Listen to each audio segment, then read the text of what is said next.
হরে কৃষ্ণ। ফাল্গুন মাসের শুক্লপক্ষী একাদশী ব্রতের নাম হলো আমলকি একাদশী ব্রত। যে ব্রতটি আমাদের পালন করতে হবে 27শে ফেব্রুয়ারি শুক্রবার এবং পালন করতে হবে 28শে ফেব্রুয়ারি শনিবার। তো 28শে ফেব্রুয়ারি যে দ্বাদশী পড়েছে সেই দ্বাদশীর নাম হচ্ছে গোবিন্দ দ্বাদশী। এই গোবিন্দ দ্বাদশীর দিনই মাধবেন্দ্র পুরীপাদের তিরোভাব তিথি। তো আজকে আমরা এই ভিডিওতে আলোচনা করব এই আমলকি একাদশী ব্রত কিভাবে পালন করব, কেন পালন করব, এছাড়াও আমলকি বৃক্ষের সৃষ্টি সম্পর্কে জানবো। আর পালনের সময়সূচি তো অবশ্যই আমরা শেষে জানবো। তো চলুন আর বেশি কথা বলবো না, সোজা ভিডিওতে যাওয়া যাক। ভিডিওটি শুরু করার আগে সকলকে বলে দিই, আমার গল্পে গল্পে কৃষ্ণ কথা চ্যানেলে সকলকে জানাই স্বাগত। ভগবানের অত্যন্ত প্রিয় একটি ফল ও বৃক্ষ হলো আমলকি। এই মহাবিশ্বের সৃষ্টির সর্বপ্রথম বৃক্ষ হলো আমলকি বৃক্ষ, যা ভগবান বিষ্ণুর মুখপদ্ম থেকে এক বিন্দু জল ভূমিতে পড়ায় এই আমলকি বৃক্ষের সৃষ্টি হয়েছে। ব্রহ্মাণ্ড পুরাণ অনুসারে এই আমলকি বৃক্ষকে সমস্ত বৃক্ষের আদি এবং পরম বৈষ্ণব রূপে আখ্যায়িত করা হয়েছে। এই আমলকি বৃক্ষের শিকড়ে ব্রহ্মা, কাণ্ডে মহেশ্বর এবং শীর্ষে বিষ্ণুর অবস্থান। এই আমলকি বৃক্ষের প্রতিটি শাখা প্রশাখা পাতায় ঋষি, মহারিষি, দেবতা এবং প্রজাপতিগণ বাস করছেন। তাই কোনো ব্যক্তি যদি এই আমলকি একাদশী ব্রতের দিন নিষ্ঠা সহকারে এই একাদশী ব্রতটি পালন করে আমলকি বৃক্ষকে মনে মনে স্মরণ করে, তাহলে সেই ব্যক্তি গাভী দানের ফল লাভ করতে পারে। কোনো ব্যক্তি যদি এই একাদশী ব্রতের দিন আমলকি বৃক্ষকে স্পর্শ করে, তাহলে সে দ্বিগুণ ফল লাভ করতে পারে। আর কোনো ব্যক্তি যদি আমলকি ফল ভক্ষণ করে, তাহলে সে 3 গুণ ফল লাভ করতে পারে, অর্থাৎ 3টি গাভী দানের ফল লাভ করতে পারে। এছাড়াও কোনো ব্যক্তি যদি আমলকি একাদশী ব্রতের দিন নিষ্ঠা সহকারে এই একাদশী ব্রতটি পালন করে রাত্রি জাগরণ করে আমলকি বৃক্ষের তলে, তাহলে সেই ব্যক্তি সহস্র গাভী দানের ফল লাভ করতে পারে এবং বিষ্ণুলোক প্রাপ্ত হতে পারবে। তো এবার বলি, চলুন এই আমলকি একাদশী ব্রতটি কিভাবে পালন করবে। তো প্রথমেই বলি, প্রাতঃস্নান করতে হবে। সকাল সকাল ঘুম থেকে উঠে অবশ্যই চেষ্টা করতে হবে আমাদের ব্রহ্ম মুহূর্তে বা সকাল সকাল স্নান সেরে নেওয়ার।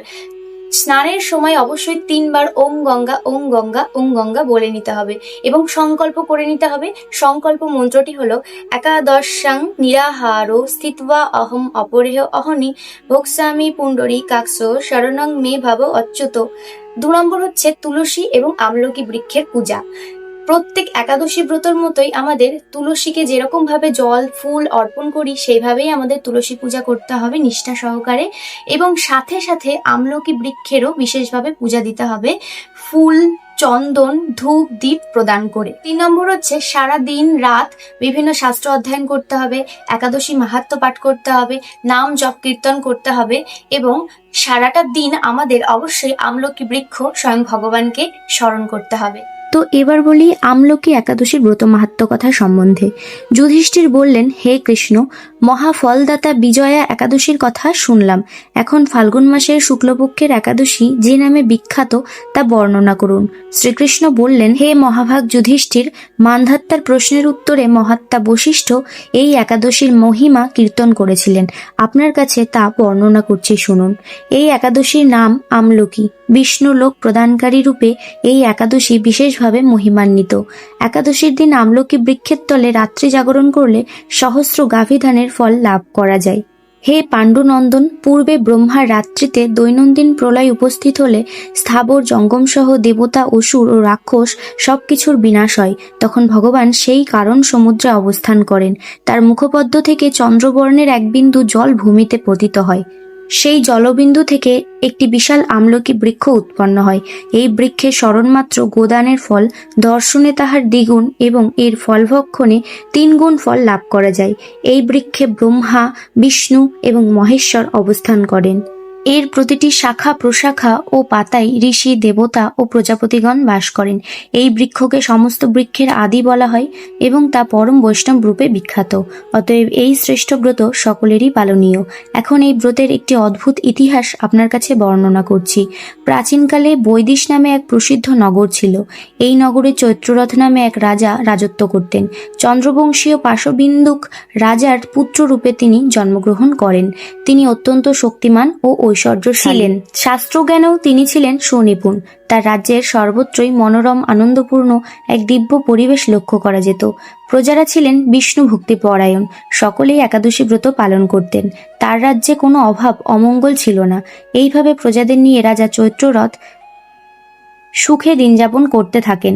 একসময় ফাল্গুনী শুক্লপক্ষের দ্বাদশী যুক্তা আমলকি একাদশী তিথি সমাগত হওয়ায় রাজ্যের সকলেই এই ব্রত পালনের সংকল্প করলেন।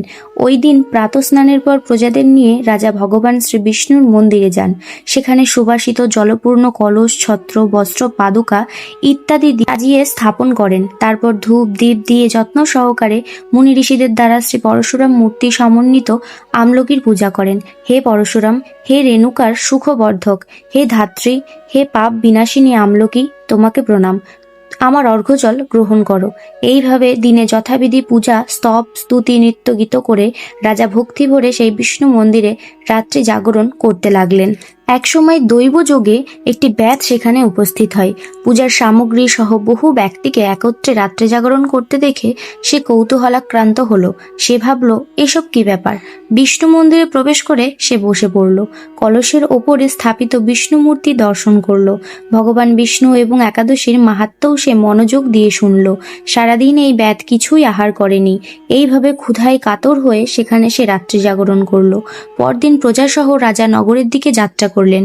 সেই ব্যাধও তার গৃহে ফিরে গেল। এরপর একসময় ব্যাধের একাদশীতে রাত্রি জাগরণ ব্রত প্রভাবে সেই ব্যাধ পরবর্তী জন্মে এক রাজ্যের অধীশ্বর রূপে নিযুক্ত হলো। জয়ন্তী নামে এক নগরী ছিল। সেখানে বিদুরথ নামে এক রাজা বাস করতেন। ওই ব্যাধ বিদুরথ রাজার মহাবলী পুত্র রূপে জন্মগ্রহণ করেন। তার নাম হয় বসুরথ। 1,00,000 গ্রামের আধিপত্য তিনি লাভ করলেন। তিনি ছিলেন সূর্যের মতো তেজস্বী, চন্দ্রের মতো কান্তিমান ও পৃথিবীর মতো ক্ষমাশীল। বিভিন্ন সদ্গুণে ভূষিত বসুরথ পরম বিষ্ণুভক্তি পরায়ণ হন। এই মহাদাতা রাজা একবার শিকার করতে গিয়ে পথ ভুলে যান।